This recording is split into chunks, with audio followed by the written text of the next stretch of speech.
সবার আগে মোবাইলের ক্রোম ব্রাউজারে আপনারা যাবেন। ক্রোম ব্রাউজারে যাওয়ার পর এখানে গিয়ে সার্চ করবেন ইমেজ রিডিউসার। সার্চ করার পর দেখবেন PI7 ইমেজ টুল বলে একটা ওয়েবসাইট আসবে বা অপশান আসবে, সেটা ওপরেও থাকতে পারে তলাও থাকতে পারে। তো এই PI7 ইমেজ টুল অপশানটিতে আপনারা ঢুকে যাবেন, দেখবেন এইরকম সারফেস আসবে। তো এখানে যে সিলেক্ট ইমেজ বলে যে অপশানটা আছে, এইখানে আপনাকে সিলেক্ট করে ইমেজটাকে দিতে হবে। তো সিলেক্ট করার পর যে ডকুমেন্টসটা আপনি ছোট করতে চাইছেন সেটা সিলেক্ট করবেন, তারপর ডান করবেন। এরপরে কিছুক্ষণ অপেক্ষা করবেন, দেখবেন ইমেজটা এসে যাবে। এরপরে তলার দিকে যে সাইজ লেখা রয়েছে 100 KB করা রয়েছে, এটা আপনি যেরকম সাইজে চাইছেন সেই সাইজটা এখানে লিখে নেবেন।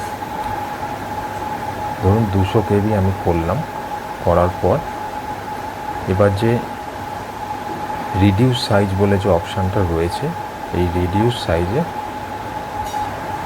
ক্লিক করতে হবে। ক্লিক করার পর কিছুক্ষণ অপেক্ষা করলেই অটোমেটিক আপনার কয়েক সেকেন্ডের মধ্যে আপনার ইমেজটা রেডি হয়ে যাবে একটা সঠিক সাইজের মধ্যে।